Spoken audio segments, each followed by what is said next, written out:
Lho, sing dilempiti ya main di dhuwur tok. Sing model-model sing isor. Oh, lon. Iki gawe pisan. Iki sik anyar, guys. Sing nganu model-model kabeh. Wis model-model kabeh. Iya. Gak karu-karuan. Sing lembitan. Halo guys, assalamualaikum warahmatullahi wabarakatuh. Gimana kabarnya semua teman-teman? Semoga selalu dalam keadaan baik-baik saja. Oke, kali ini ada sebuah berita masih mengenai tentang barang-barang kita yang ditahan di Bea Cukai.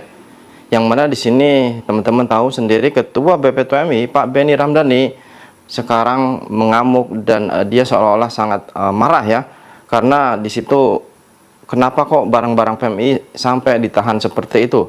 Dan kalaupun mungkin ada aturan, kenapa harus barang PMI yang harus ditahan? Yang mana bertemakan seperti ini. Kepala BPTMI geram, tahu barang pekerja migran masih ditahan bea cukai. Nah itu dia, padahal kan ya seperti yang tertulis bahwa barang-barang PMI itu bukan barang ekspor impor, dan itu adalah barang bekas ataupun barang biasanya yang dikasihkan sama majikan untuk kenang-kenangan dikirim ke Indonesia.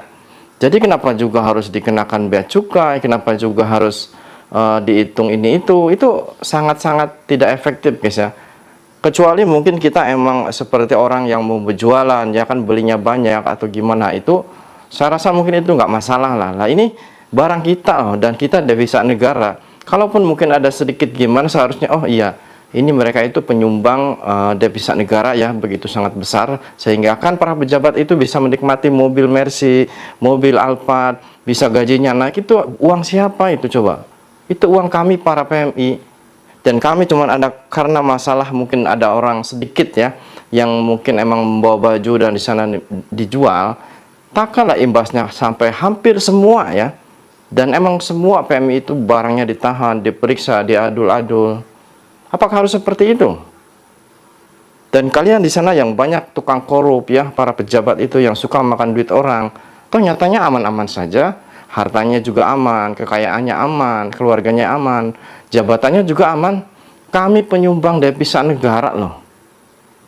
Justru dipersulit, justru dipermasalahkan, justru selalu seolah menjadi lahan uang ya. Menjadi lahan uang buat kalian para pejabat-pejabat yang emang suka korup.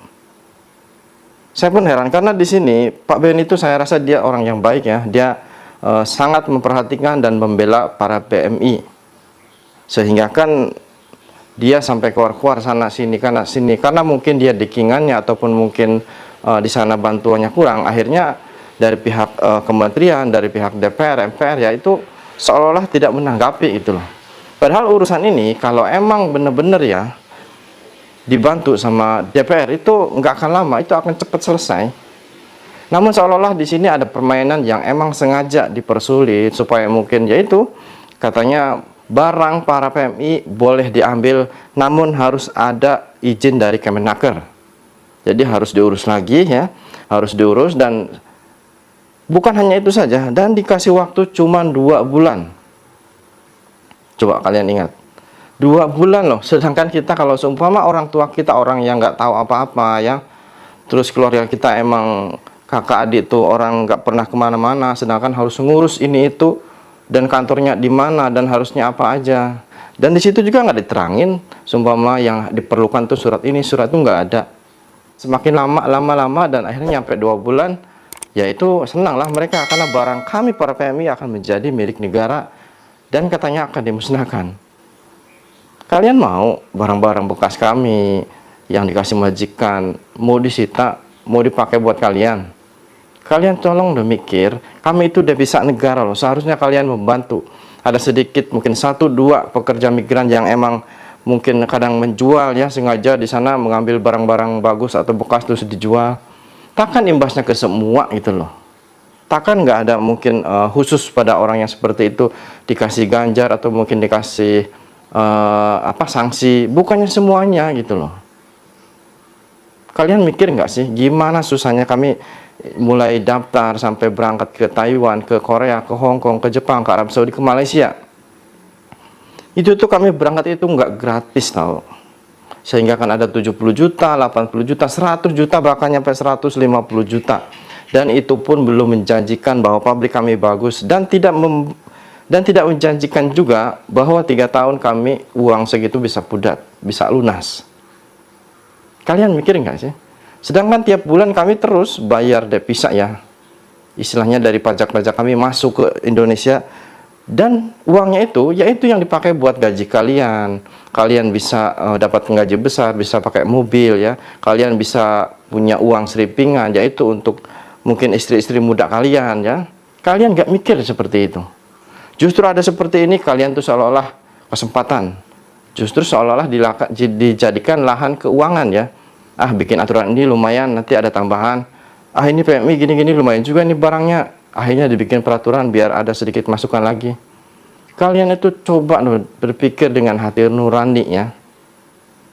Jangan hanya mementingkan keuangan seperti itu, untung untuk mungkin bagi ke istri kedua, ketiga. Kalian itu, kalian itu menjadi pejabat itu istilahnya sampai disumpah, sampai segimana rupa ya. Tapi kok sampai kelakuan seperti itu loh. Itu juga yang diomongin sama Pak Benny ya. Para pejabat itu coba sampai disumpah Al-Quran ya, nggak boleh gini, nggak boleh gitu. Tapi nyatanya apa? Korup semua. Tuhan aja sampai dilawan loh. Saya pun heran dengan kalian. Dan seperti di sini dituliskan bahwa Kepala BPTMI geram tahu barang pekerja migran masih ditahan bea cukai. Pak Benny ini coba, masih mending ini Pak Benny loh menterinya. Kalau bukan nggak tahu ini. Makanya di sini saya ucapkan, kami mewakili seluruh TKI Taiwan berterima kasih pada Pak Benny Ramdhani ya. Kalaupun mungkin ada segelintir teman-teman yang seperti itu, sebenarnya mereka karena tidak tahu, bukan karena mereka gimana, karena mereka tuh tidak tahu, tidak pernah mau mendengarkan edukasi ya, khususnya dari Koko Faisal. Ya seperti itu, jadi diharapkan minta mohon maaf. Dan sebenarnya emang selama ini yang memperjuangkan para PMI itulah Pak Benny ya.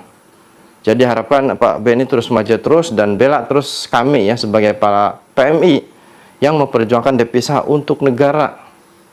Apalagi zaman sekarang, kalian itu sibuk ngurusi pejabat, ngurusi untuk jadi presiden, jadi DPR. Itu uang, kalian mikir itu uangnya dari mana coba? Kalian ingat itu di Indonesia tuh ada penghasilan besar selepas migas. Itu uang kami devisa. Kalian tuh negara Indonesia tuh nggak ada penghasilan besar, cuma migas. Cuma itu doang. Dan itu pun yang keduanya yaitu devisa yang dihasilkan oleh kami para PMI untuk membantu perekonomian di Indonesia. Sedangkan kaminya dipersulit, justru dijadikan seolah-olah ladang keuangan biar mendapatkan hasil uang, keuntungan buat kalian. Kalian ini. Dan di sini saya harapkan agar kepada Ketua BPTMI agar jangan lelah ya, terus memperjuangkan kami karena kami selalu bersama Bapak Pak Benny. Saran Saputra, Suara TKI.